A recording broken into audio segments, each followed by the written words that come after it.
संपूर्ण अध्यात्म चैनल पर आप सभी का हार्दिक स्वागत है। सबसे पहले अगर आप इस चैनल पर नए हैं तो चैनल को सब्सक्राइब करें और बेल आइकन प्रेस करें ताकि नए से नए वीडियो आप तक जल्द से जल्द पहुंच सके। सबसे ज्यादा दूध श्रावण के महीने में ही शंकर भगवान पर क्यों चढ़ता है, उसका वैज्ञानिक कारण क्या है? श्रावण के महीने में शंकर भगवान पर गाय का दूध सबसे ज्यादा इसलिए चढ़ता है क्योंकि गाय हरा चारा खाती है। बारिश होने लगती है आषाढ़ से तो हरा चारा खाना गाय चालू कर देती है, और गाय जब हरा चारा खाती है तो उस हरे चारे में हो सकता है कोई जीव हो, कोई झिंगुर हो, कोई ऐसा जीव हो जहरीला, और वो गाय उस चारे को खाते खाते उसके शरीर में हरे चारे के रूप में वो विषधर जीव भी चला जाता है। जब विष अंदर जाता है तो गाय के रक्त के शरीर की नाड़ियों के माध्यम से दूध में मिल जाता है। इसलिए वैज्ञानिक कारण यह है कि गाय का जो दूध कच्चा निकलता था श्रावण के महीने में वो शंकर भगवान को समर्पित कर देते थे कि ये विष वाला दूध हमारे घर में कोई पिए ना। इसलिए शंकर भगवान को कच्चा दूध चढ़ता है, पका हुआ नहीं, क्योंकि कच्चा दूध अगर श्रावण के महीने में हम पिएंगे तो हो सकता है उसमें कोई जीव हो और वो हमारे भीतर जाए, विष उत्पन्न कर दे। इसलिए श्रावण में पका हुआ दूध गर्म कर कर उसको पिया जाता है, पर शंकर भगवान को कच्चा समर्पित किया। विषधर को विष ही धारण हो सकता। शिव की आराधना दक्षिण की ओर से बैठकर उत्तर की ओर करें, पूर्व की ओर से बैठकर पश्चिम की ओर करें, पश्चिम की ओर से बैठकर पूर्व की ओर करें, उत्तर की ओर से बैठकर दक्षिण की ओर करें। शिवलिंग तो चारों तरफ से गोल है, उसका फल क्या क्या? प्रश्न अच्छा है, प्रश्न बहुत अच्छा है। पूर्व से पश्चिम की ओर, पश्चिम से पूर्व की ओर। अगर मान लो शिवालय में आप जा रहे हैं, आपका मुख पूर्व की ओर है, आप शंकर जी की आराधना कर रहे हैं, तो वो भाग भगवान शंकर पार्वती जी के साथ स्वीकार करते हैं। आप जो मांग रहे हैं वो मिलेगा, प्राप्त तो होगा। आपका मुख अगर पश्चिम में आप जाकर बैठ रहे हैं और पूर्व का मुख है तो आपको मिल रहा है, और पूर्व से पश्चिम की ओर यदि आपका मुख है और आप भगवान को कुछ दे रहे हैं तो वहां शंकर पार्वती और गणेश का स्मरण चढ़ाओगे, मिलेगा। उत्तर से दक्षिण की ओर मुख कर कर बैठकर आप शिव की आराधना कर रहे हो, कार्तिकेय, गणेश, पार्वती, शिव को प्राप्त कर रहे हो, आपका दिया गया भाग पितरों को भी प्राप्त होता है। पर जब हम दक्षिण में बैठकर उत्तर की ओर मुख कर कर भगवान शंकर की जब आराधना करते हैं तो केवल शंकर पार्वती या गणेश और कार्तिकेय नहीं, शंकर भगवान की अशोक सुंदरी, 5 कन्या, जया, विषहरा, सामरी, वारी, गौतली, देव और शंकर भगवान के जितने गण हैं, और भगवान शंकर के दरवाजे पर रहने वाले द्वारपाल हैं, भगवान शंकर के उस जलाशय के सम्मुख में 33 कोटि जो देवता हैं, वो जब हम एक बेलपत्र भी अगर उत्तर की ओर मुख कर कर भगवान शिव को समर्पित करते हैं तो वो सारे देवताओं को स्वीकार हो जाती है और वो कार्य तुरंत सफल हो। दक्षिण की ओर, दक्षिण में भगत बैठता है, उत्तर की ओर जलाधारी रहती है।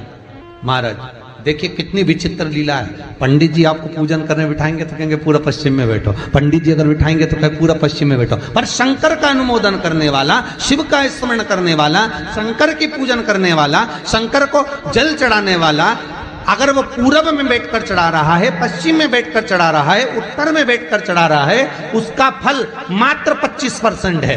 और शंकर को अगर दक्षिण में बैठकर उत्तर की ओर मुख कर कर जल चढ़ा रहा है तो उसका पुण्य 1000% है महाराज। उसका पुण्य आनंद में प्राप्त हो जाता है, उसको कम नहीं हो सकता, वो बढ़, उसमें कमता नहीं रहती। एक प्रैक्टिकल करके देखना, छोटा सा प्रैक्टिकल, छोटा सा है। मान लो किसी व्यक्ति को बहुत तेज बुखार आ रहा है, बहुत तेज बुखार, कोई बच्चा है, कोई बड़ा है, और उसको बहुत तेज बुखार आ रहा है। अब आज के जमाने में बुखार कोरोना के चक्कर में भी है, वो भी ध्यान रखना हो। पर मान लो किसी व्यक्ति को बुखार बहुत तेज आ रहा है, बच्चा तप भी बहुत रहा है, 1 लोटा पानी महाराज लेकर जाइए, उल्टे हाथ में उस कलश को रखिएगा, सीधे हाथ से उस कलश के ऊपर हाथ रखकर लेकर ऐसे कैसे ही मंदिर में चले जाओ शंकर जी के। दक्षिण की ओर खड़े हो, उत्तर की ओर मुख करो, एक पात्र भी लेकर जाओ, उस पात्र को जहां से पानी गिरता है वहां रख दीजिए और उस पानी को शंकर जी को चढ़ा दीजिए। उस पानी को लेकर जाओ, एक बाल्टी में डाल दो, दूसरा पानी उसमें भर लो, जिस व्यक्ति को बुखार आ रहा है उसको स्नान करा दो। 15 से 20 मिनट के बाद में, 20 मिनट भी जान दो, अगर आपको लगता है कि शरीर ठंडा हो गया, और आधे घंटे बाद उसको फिर आप टेम्परेचर नापेंगे, बुखार धीरे धीरे समाप्ति की ओर आ जाएगा, बुखार टिकेगा नहीं उसके शरीर। तांबे का लोटा जिसका मुख छोटा हो, गला लोटे का मुख छोटा हो, ऐसे लोटे से जब हम भगवान का अभिषेक या पूजन करते हैं तो उससे बीमारी समाप्त होती है, रोग छिन्न होता है। तांबे के लोटे से शंकर भगवान को दूध चढ़ाना चाहिए, नहीं चढ़ाना चाहिए? शास्त्र कहता है तांबे के लोटे से दूध चढ़ाने से पूत छिन्न होता है, इसलिए तांबे के लोटे से दूध ना चढ़ाएं। अगर दूध चढ़ाना है तो स्टील का पात्र ले लें, चांदी का पात्र ले लें, आदि दूसरे पात्र ले लें, पर तांबे के पात्र से दूध ना चढ़ाएं। फिर तुलसी के गमले में पानी बिना नहाए नहीं डालना चाहिए क्या? वैसे शिव महापुराण में एक बात अच्छी लिखी है और स्कंद पुराण में भी लिखी है कि यदि तुलसी और बेलपत्र, क्या क्या चीज, तुलसी और बेलपत्र बिना नहाए स्पर्श नहीं करना चाहिए। अगर बेलपत्र की पत्तियों को भी तोड़ना है, उतारना है, तुलसी के दल को भी उतारना है, तो बिना नहाए ना उतारे। स्नान कर लिया हो तो तुलसी के दल को स्पर्श करें, तुलसी को स्पर्श करें, या बेलपत्र को। बेलपत्र का भी स्पर्श बिना स्नान के नहीं किया जाता शिव महापुराण के अनुसार। समझ में आता है? सीधा बेलपत्र और उल्टा बेलपत्र समझ लेना, बहुत अच्छे से समझिएगा।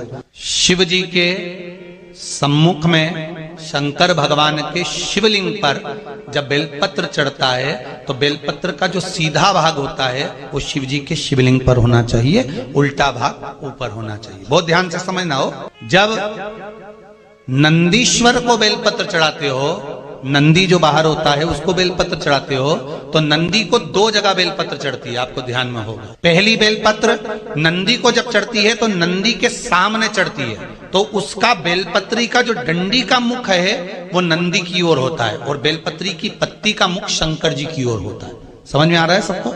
डंडी का मुख, जैसे नंदी ऐसे बैठा है तो डंडी का मुख नंदी की ओर होगा, पत्ती का मुख शिव के, और ये सीधी की सीधी नंदी के सामने नीचे रखा जाती है, नंदी के सामने।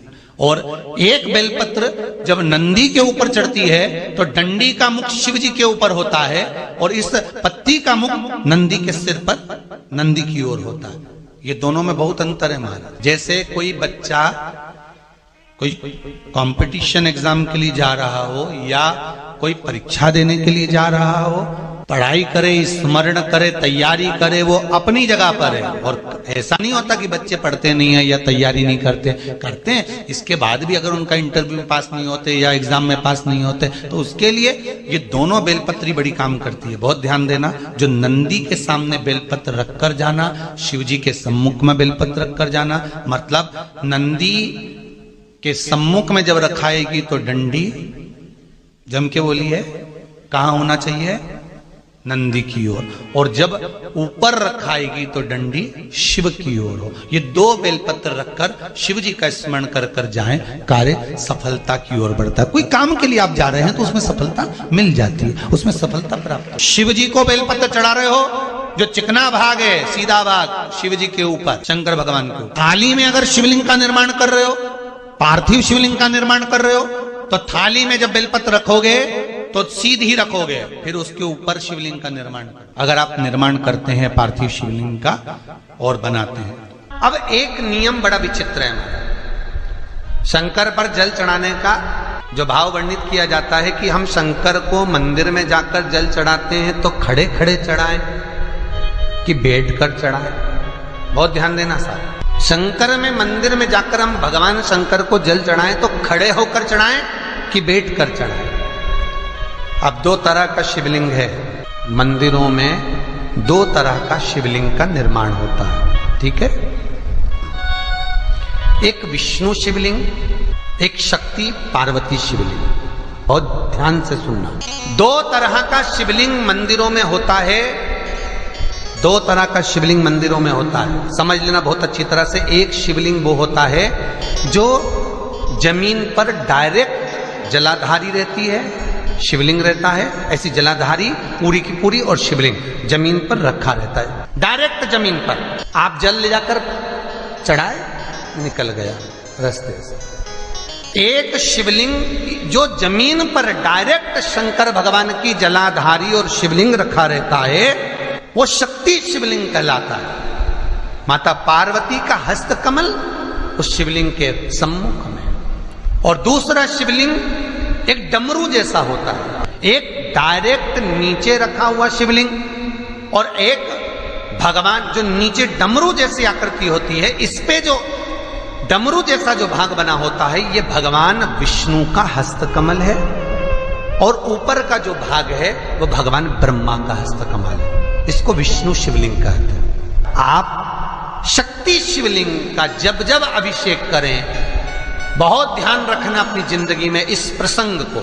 जो शक्ति शिवलिंग हो उस पर जब भी जल चढ़ाना तो बैठकर चढ़ाना। शक्ति शिवलिंग पर जब भी जल चढ़े, भले शिवलिंग कितना भी ऊंचा हो,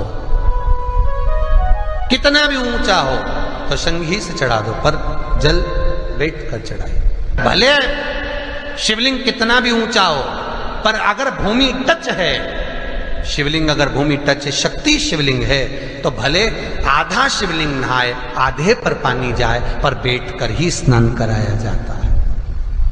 और महाराज, यदि हरीश्वर शिवलिंग है, अर्थात भगवान विष्णु के हस्त कमल पर, ब्रह्मा के हस्त कमल पर यदि शिवलिंग है, तो वो शिवलिंग का जब भी स्नान कराएंगे, अभिषेक कराएंगे, पूजन कराएंगे, तो खड़े होकर ही करना है। और खड़े होने का भी तरीका होता है, दोनों चरण बराबर में रखकर कभी भी शंकर भगवान के शिवलिंग का स्नान नहीं कराया जाता।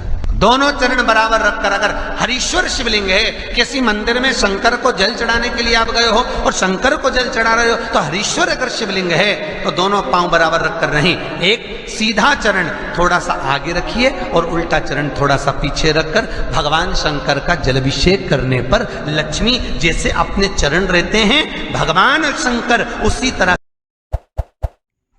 ऐसे ही और वीडियोस के लिए चैनल को सब्सक्राइब करें और नीचे डिस्क्रिप्शन बॉक्स में दी गई लिंक को फॉलो करें।